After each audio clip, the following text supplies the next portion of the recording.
Olá, paz para todos nós. Uma alegria estar aqui mais uma vez para conversar um pouquinho, alguns minutinhos, para nossa reflexão. E a gente pegou esse caminho da mediunidade porque são tantos os motivos que nos levam a dúvidas a respeito de mediunidade, que nós então achamos por bem trazer esse assunto de uma maneira curta, pequenos retalhos de informações. Desculpa, eu estou ligando a. Pronto! Acendendo a luz para você me ver melhor. Então, é muito importante que nós possamos falar um pouquinho a respeito da mediunidade.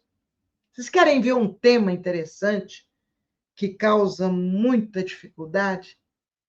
É saber se aquilo que nos é trazido, ou diretamente pelo espírito numa manifestação mediúnica, ou através de um recado, se é um espírito realmente de luz, iluminado, ou se é uma manipulação de um espírito equivocado.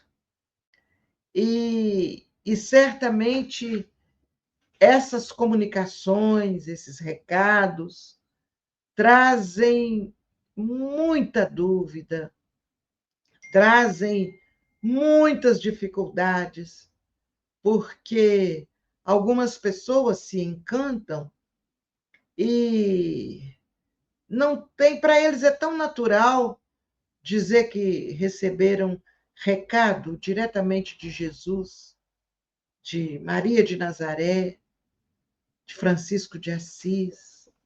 E a gente não tem direito, nós que estamos estudando há tanto tempo. Eu tenho mais de 50 anos, 51 anos de trabalho com a mediunidade. Eu comecei exatamente há 51 anos atrás a frequentar uma reunião mediúnica. Então, a gente vai criando pequenas experiências, vão se acumulando em nós e a gente vai criando uma base para perceber, pressentir se a origem daquilo que nos chega é uma origem sadia ou que precisa ser mais analisada. E é interessante ainda que muitas pessoas se precipitam e já cortam de uma só vez. Não acredito, não é verdade. E ao fazerem isso, podem estar cortando o caminho verdadeiro de um médium sério, comprometido. Mas também pode acontecer da gente se entusiasmar e o médium ser levado a manipular o nosso entusiasmo com informações não muito verdadeiras. E isso acaba comprometendo, de uma certa forma, o conceito da doutrina espírita, porque quando acontece uma interpretação inadequada com uma consequência desastrosa, a primeira colocação se diz respeito a críticas a respeito do espiritismo. Então, diante disso, a gente precisa estudar para tentar entender melhor o caminho que devemos trilhar. E vejam bem, hoje nós vamos ver a questão 267 de O Livro dos Médiuns, que nos traz, no capítulo 24 do Livro dos Médiuns, nos traz estudos, análises sobre a identidade dos espíritos. E na questão 267, a pergunta é a seguinte: podem-se resumir os meios de reconhecer a qualidade dos espíritos nos princípios seguintes? Aí vem o item 1. Não há outro critério para discernir o valor dos espíritos senão o bom senso. Toda a fórmula dada para esse efeito pelos próprios espíritos é absurda e não pode emanar de espíritos superiores. Nós vamos pegar o item 10 dessa questão 267 e vamos trabalhar um pouquinho. Os bons espíritos jamais ordenam, não se impõem, eles aconselham. E, se não são escutados, eles se retiram. Os maus são imperiosos, dão ordens, querem ser obedecidos e permanecem mesmo assim. Todo espírito que se impõe trai a sua origem. São exclusivos e absolutos em suas opiniões e pretendem ter, só eles, o privilégio da verdade. Exigem uma crença cega e não apelam à razão, porque sabem que a razão os desmascararia. Olha este comentário. É o item 10 da questão 267, capítulo 24, de O Livro dos Médiuns. Ora, gente, o espírito bom respeita as nossas limitações. Ele não chega impondo, você tem que fazer isso. Se você não fizer isso, vai acontecer aquilo. Eles podem até nos levar a fazer o que é necessário fazer, mas não por imposição, por convencimento, por argumento. Eles vão conversando e vão mostrando e vão argumentando. Aí chega um momento que a gente aceita.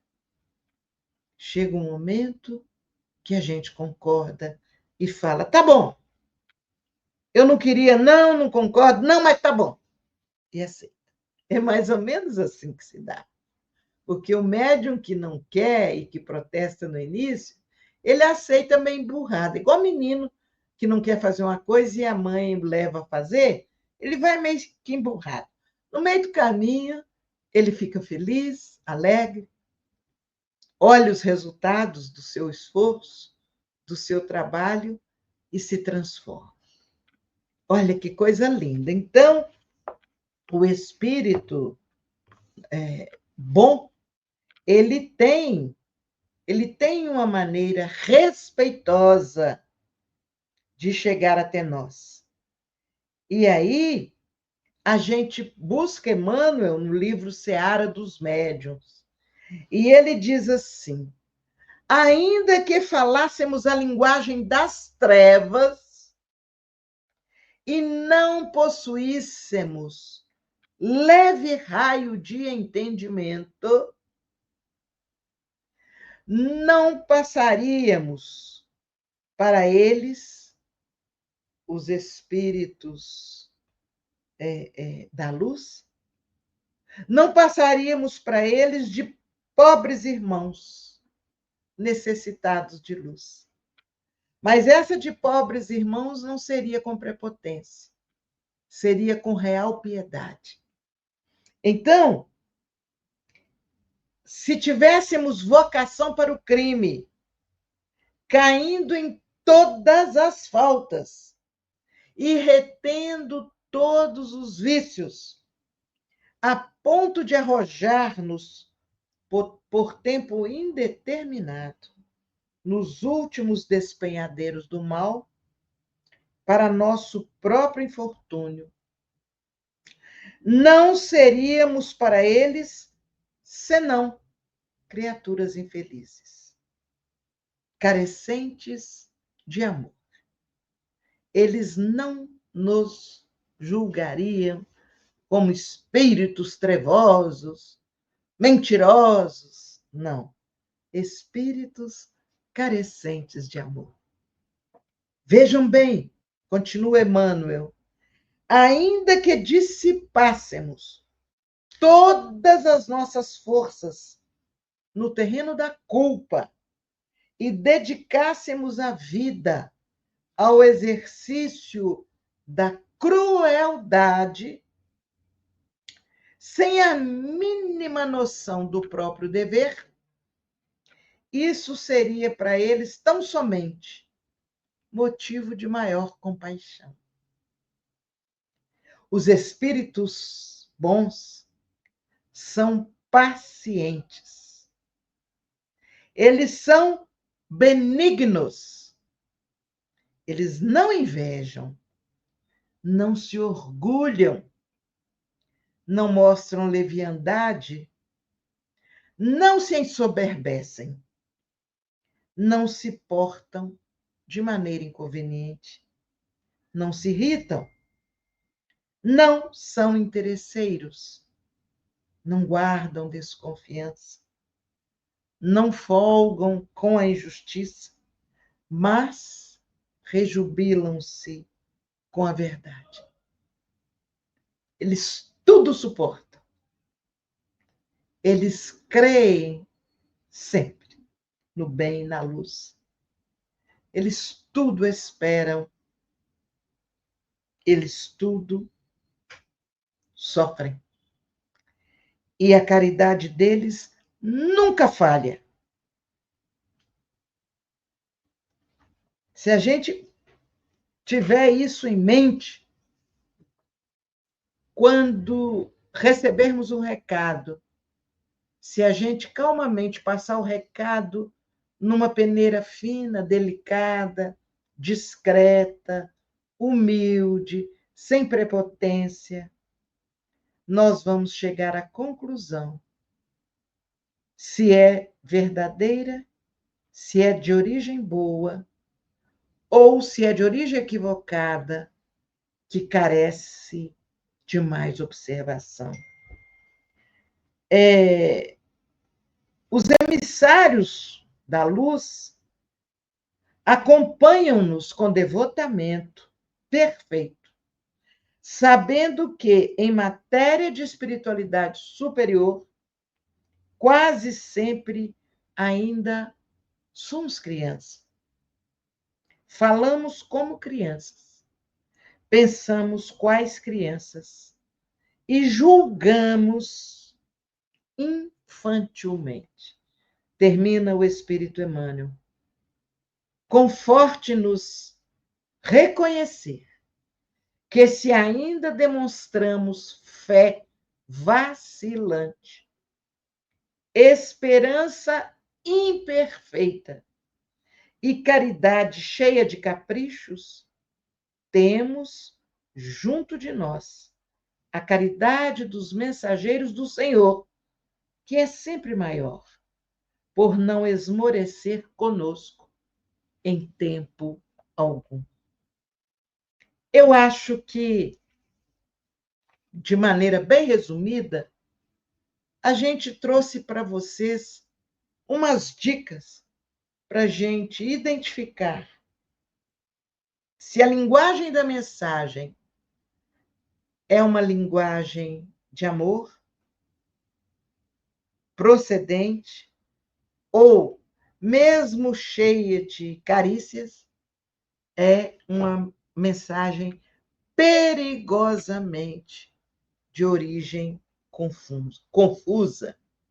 Então, quando recebermos um recado, quando ouvirmos uma mensagem, oremos, peçamos ajuda, interpretemos e prossigamos em paz. A vocês que ficam conosco a cada semana, esses minutinhos, nós estamos desejando a vocês muita paz, muita saúde, muito bem em toda a terra. Paz para vocês. Muito obrigada, que Deus abençoe e que nós possamos prosseguir conscientes da importância de discernir